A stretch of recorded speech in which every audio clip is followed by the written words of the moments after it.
નમસ્કાર મિત્રો, સુપરફાસ્ટ ન્યૂઝમાં તમારું સ્વાગત છે। જોઈ લઈએ મિત્રો આજના દેશ અને દુનિયાના તાજા અને મહત્વના મોટા સમાચાર। અને મિત્રો ચેનલ પર તમે હજુ સુધી ચેનલને સબસ્ક્રાઇબ નથી કરી તો મિત્રો ચેનલને સબસ્ક્રાઇબ કરવા પણ વિનંતી। સૌપ્રથમ મિત્રો વાત કરવામાં આવે આજના મુખ્ય સમાચાર। અંબાલાલ પટેલની મિત્રો ભારેથી અતિ ભારે આગાહી। જ્યાં દોસ્તો આના વિશે વિગતથી વાત કરવામાં આવે તો ગુજરાતમાં આવતીકાલથી વરસાદી ઝાપટા અને 17 ઓગસ્ટથી 24 ઓગસ્ટ દરમિયાન ભારેથી અતિ ભારે વરસાદ હવામાન નિષ્ણાત અંબાલાલ પટેલે મિત્રો મોટી આગાહી કરી છે। અને મિત્રો આહવા, ડાંગ, વલસાડ, જુનાગઢ, અમરેલી, દ્વારકા, પોરબંદર, જામનગર, ખંભાળિયા, રાજકોટ, મોરબી અને સુરેન્દ્રનગરમાં વરસાદની મોટા પાયે આગાહી કરવામાં આવી છે। વડોદરા, આણંદ, બોડેલી, પાદરા, ગણજણ, છોટાઉદેપુર, પંચમહાલ, અલવર, અરવલ્લી, સાબરકાંઠા અને બનાસકાંઠામાં પણ વરસાદની આગાહી કરવામાં આવી છે। ગુજરાતમાં ઓગસ્ટના અંતમાં ગુજરાતના મોટાભાગના વરસાદમાં મેઘરાજા મહેરબાન થશે અને મિત્રો 24 ઓગસ્ટ પછી ખેતી પાકમાં રોગ આવી શકે છે અને તેવી પણ હવામાન નિષ્ણાત અંબાલાલ પટેલે મોટી આગાહી કરવામાં આવી છે। તો હાલ અત્યારે બીજા એક સૌથી મહત્વના સમાચાર મળી રહ્યા છે। આવતીકાલે સવારે નર્મદા ડેમમાં છૂટશે પાણી। નીચાણવાળા વિસ્તારો મિત્રો સાવધાન રહેવાની પણ મિત્રો ચેતવણી આપી છે। જ્યારે મિત્રો ગુજરાતની જીવાદોરી સમાન સરદાર સરોવર ડેમમાં મોટી માત્રામાં પાણીની આવક થઈ રહી છે। જ્યારે મિત્રો નર્મદા ડેમની આવતીકાલે દરવાજા ખોલવામાં આવશે તેવી મિત્રો જાહેરાત થઈ ચૂકી છે। નર્મદા ડેમમાંથી મિત્રો આવતીકાલે સવારે 6 વાગ્યાને 2 લાખ ક્યુસેક પાણી છોડવામાં આવશે। વહેલી સવારે ડેમમાં દરવાજા ખોલવામાં આવી શકે છે અને સરદાર સરોવર નર્મદા ડેમની સપાટીની ઘરખમ વધારો થઈ રહ્યો છે અને નર્મદા ડેમ સિઝનમાં પ્રથમવાર મિત્રો 132 મીટર પાર નર્મદા ડેમ તેની મહત્તમ સપાટી માત્ર 7 મીટર દૂર છે અને મિત્રો ઉપરવાસમાંથી ભારે વરસાદના કારણે મિત્રો 39 એટલે કે મિત્રો 3,92,487 ક્યુસેક પાણીની આવક થઈ રહી છે। તો બીજા એક સમાચાર મળી રહ્યા છે બાગેશ્વર ધામના પંડિત ધીરેન્દ્ર શાસ્ત્રીનું મોટું નિવેદન। જ્યાં દોસ્તો આના વિશે વિગતથી વાત કરવામાં આવે તો દેશમાં વારંવાર હિન્દુ રાષ્ટ્રની માંગ ઉઠાવનાર બાગેશ્વર ધામના પીઠાધીશ્વર ધીરેન્દ્ર શાસ્ત્રીએ બાંગ્લાદેશમાં બનેલી પરિસ્થિતિ પર મોટું નિવેદન આપ્યું છે અને તેમણે વધુમાં જણાવ્યું છે કે જો બાંગ્લાદેશી જેવી સ્થિતિ ભારતમાં થાય તો હિન્દુઓ ક્યાં જશે અને તેમના નિવેદન બાદ રાજકીય ગતિવિધિઓ તેમાં થઈ ગઈ છે। અને જણાવી દઈએ કે તાજેતરમાં વિદેશ યાત્રાથી પરત ફરેલા પંડિત ધીરેન્દ્ર શાસ્ત્રીએ બાંગ્લાદેશમાં હિન્દુઓ પર થઈ રહેલા અત્યાચાર અંગે સરકાર પાસે મિત્રો મોટી મદદની અપીલ પણ કરી છે। ત્યારબાદ મિત્રો વધુ એક સમાચાર મળી રહ્યા છે। ગુલ્લીબાજ શિક્ષકો સામે મિત્રો કડક કાર્યવાહી।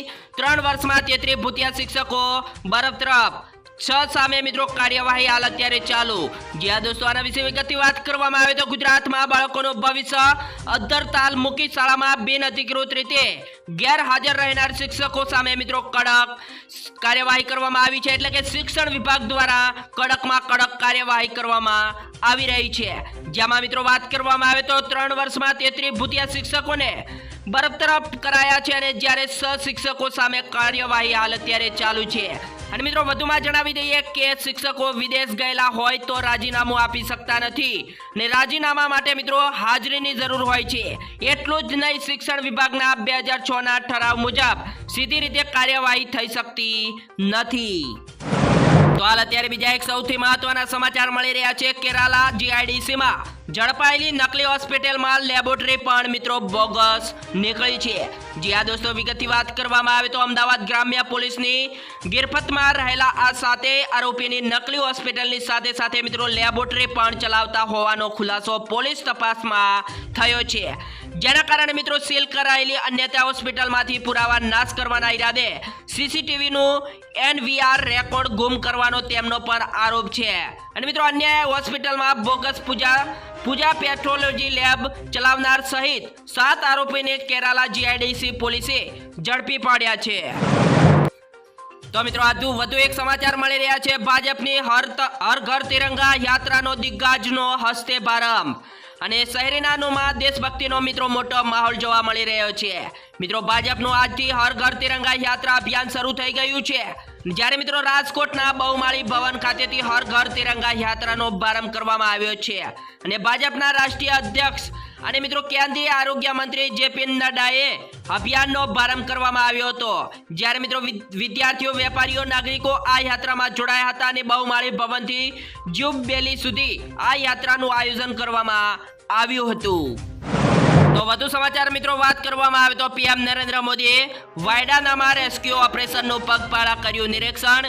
જ્યાં દોસ્તો આના વિશે વિગતથી વાત કરવામાં આવે તો પ્રધાનમંત્રી નરેન્દ્ર મોદી શનિવારે કેરળના ભૂસ્ખલનથી પ્રભાવિત વાયડાના જિલ્લામાં પહોંચ્યા હતા અને મિત્રો આપત્તિના થયેલા નુકસાનનું મૂલ્યાંકન કરવા માટે ચુરામાલાના પગપાળા ચાલીને ગયા હતા। ત્યારે મિત્રો અધિકારીઓ જણાવ્યું હતું કે પીએમ નરેન્દ્ર મોદી વાયુસેનાના હેલિકોપ્ટર દ્વારા કન્નૂર એરપોર્ટથી વાયનાડ પહોંચ્યા અને 30 જુલાઈના રોજ ભૂસ્ખલનની ઘટનાઓને પ્રભાવિત સુરમાલા વિસ્તારમાં પગપાળા નુકસાનની સમીક્ષા પણ કરી હતી।